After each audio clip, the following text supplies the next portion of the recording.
What's going on, guys? Today we got a shipment gameplay in the background. It's a really good gameplay if you ask me, and hopefully you guys really enjoy it. It's a 114 kill game with the Nambu Type 2 SMG, and you guys know that I don't really use SMGs very much anymore. I don't really use any sort of other weaponry apart from snipers unless I'm doing a contract like I was in this gameplay.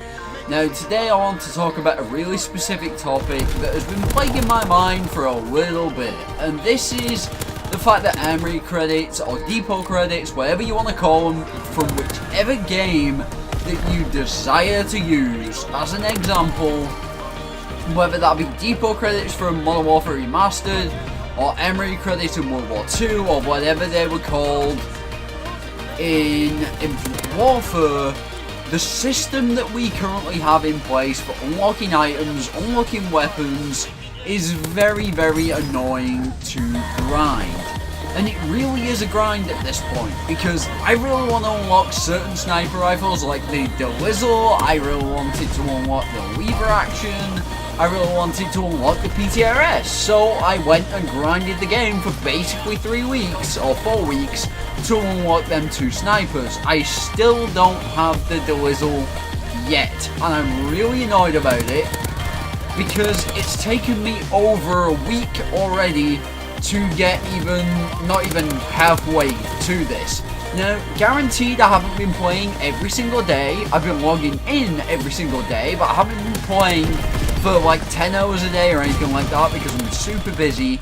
I've been playing for a good hour or 2 probably every day, at most. Now, obviously the average player probably plays from anywhere between like 1 and say 5 hours every day or something like that. Some other players may not play the games at all on certain days. They might play something else like Destiny or Overwatch or Fortnite, for example. Some people don't want to be playing this game constantly and grinding it out like I have been doing lately. And even with playing it for like 10 hours a day the last week or so, just grinding the hell out of it, trying to get the lever action unlocked, it still took me like a week and a half to get enough Armory credits to be able to unlock that weapon. And I was playing for like 10 straight hours per day that week, and that to me is far too slow for unlocking these new weapons and DLC items, especially when there is so many in this game right now. I mean, there is 3 DLC snipers, there is 4 or 5 assault rifles, 4 or 5 SMGs, there's a couple of LMGs, and I believe there's like 2 shotguns or a shotgun at this point, and maybe some pistols, and definitely quite a few melee weapons. So think about it.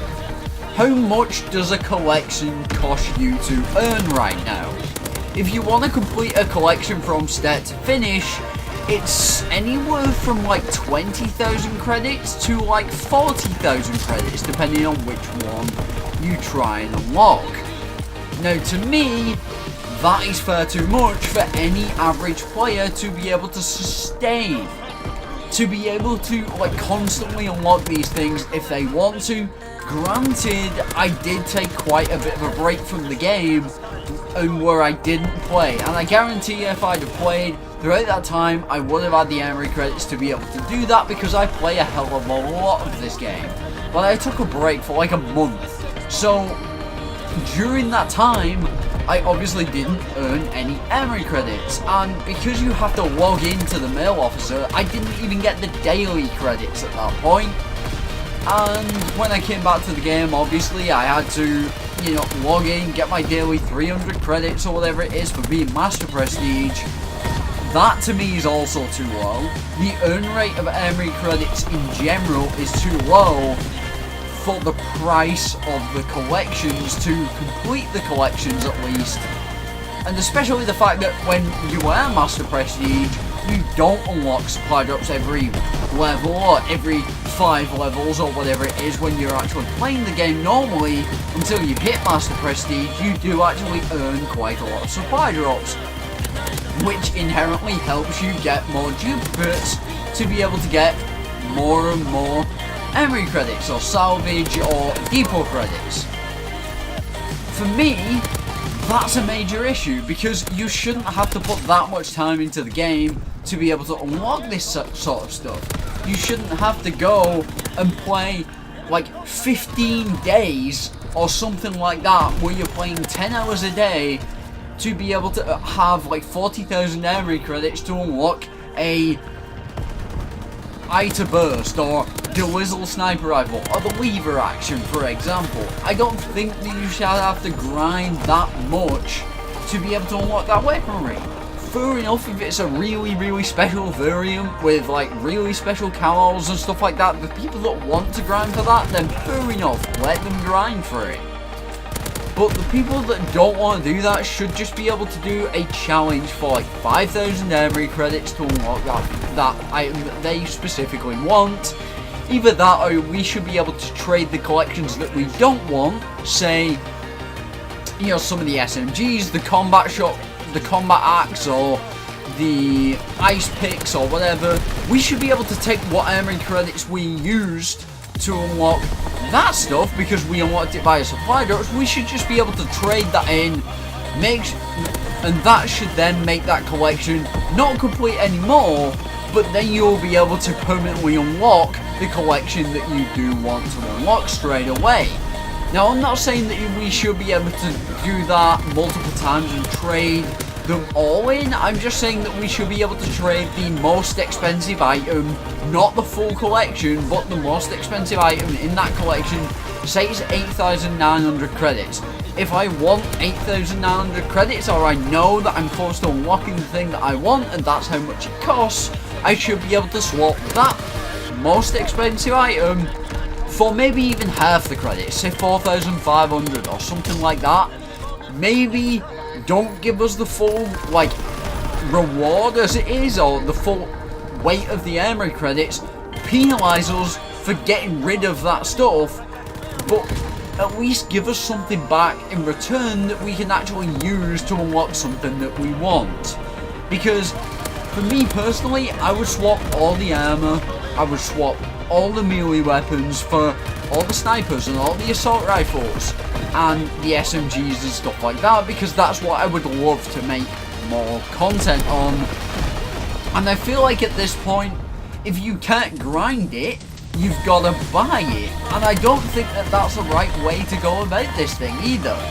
If you have to put money into a game that you've already paid $60 for, that you've already bought the DLC pass for, I feel like that's just spending way too much money. And I haven't put a dime into Call of Duty World War II. I really haven't. I haven't even gotten Black Ops 4 pre-ordered right now, like at all, because for me, it's not about getting the core points and using the supply drops to get the weapons that I want. It's, I want to play the game and unlock the things as I progress, because that's what I've always enjoyed doing, and that's why I enjoyed Pro Perks so much. It gave you something to grind for, it gave you challenges to grind for that you would not necessarily do. Say for Hardline Pro in Black Ops 1, you had to share care packages with your friends or with your teammates. So you had to throw the care package down with Hardline on in that class and just fucking leave it. Like, you couldn't pick it up, you had to leave it and let one of your teammates pick that care package up to unlock Pet 1 or Pet 3 of the challenges to be able to unlock the actual Pro Perk itself. And there was obviously multiple challenges between each perk, meaning that you couldn't just unlock it by doing certain things, you had to do multiple challenges to actually get it unlocked and everything like that. And I feel like that might be a great way to implement the weapon system. Say, for example, we have all the SMGs gold, or all the SMGs diamond, or we get diamond camos on the SMGs, then we should unlock, say, one of the weapons that comes out for DLC. Reward us in some way, because right now, Master Prestiges, all we get is 300 Emery credits instead of the normal 100 or whatever it is. And apparently level 1000 players are getting some sort of royalty armor.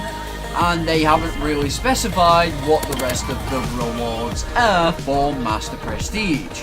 So I honestly don't know what to think at this point. I feel like the armory credits need to be boosted. Either that or the cost of the items that we're trying to unlock in the collection systems should be reduced by like half, or even 75% or 25%. It just needs a reduction to make it more fair on the more casual audience that is the main audience for Call of Duty at the moment, and always has been, to be frank. Yeah, the competitive scene is quite big within Call of Duty, but I don't think that we should be focusing on them guys. I don't think that we should be expecting the community and the normal standard of player to grind for like 20 hours per day to be able to unlock one collection in the space of a week if they start with basically 0 armory credits because they've already unlocked something that they wanted. I feel like that's just punishing the players, and I feel like that's why some people have actually been put off and pushed away by Call of Duty World War II, and same with the likewise of Infinite Warfare and Modern Warfare Remastered in that way. Now, Infinite Warfare did it a lot better because most of the variants of the new weapons we were able to unlock the base variant of it via a challenge, or we were allowed to unlock the base variant of it via having the season pass. So you could either do a challenge or you could have the season pass. If you already had the season pass, then you would unlock it automatically. If you didn't, you just completed the challenge, which was like get 2,000 headshots or get 500 headshots or 500 kills with SMGs to unlock, say, the VPR or something like that. For me personally, that sort of stuff, the little challenges here and there, the little incentives to keep playing the game, and the reward of more and more salvage, more ways to unlock weapons, and more ways to grind the game, are the way that you're going to keep more and more people playing the game. Whereas Black Ops 4 or Black Ops 3's black market system was like, well, if you don't get it luckily out of a supply drop, when you're never going to get it because you don't have any other way of accessing those weapons, you don't have any other way of unlocking any weapons. You practically had to buy supply drops to have a chance of unlocking them weapons, and that's where all the loot box controversy came in, where people were like, this is a lottery, this shouldn't be allowed, this is gambling. And I feel like this system, even with the loot boxes, with the armory credits and all that, is a better system and a better way of doing things, but I still think it needs a lot of improvement in the future, and I really hope that Sledgehammer, Activision, Treyarch and Infinity Ward do really improve on this system in the future. So hope you guys really enjoyed this video. If you did, don't forget to like, favorite and subscribe, and I will talk to you guys in the next one. Oh, and by the way, don't forget to hit that notification bell so you don't miss any of my future content. There's going to be more videos coming very soon, and I will talk to you guys in the next one. Peace.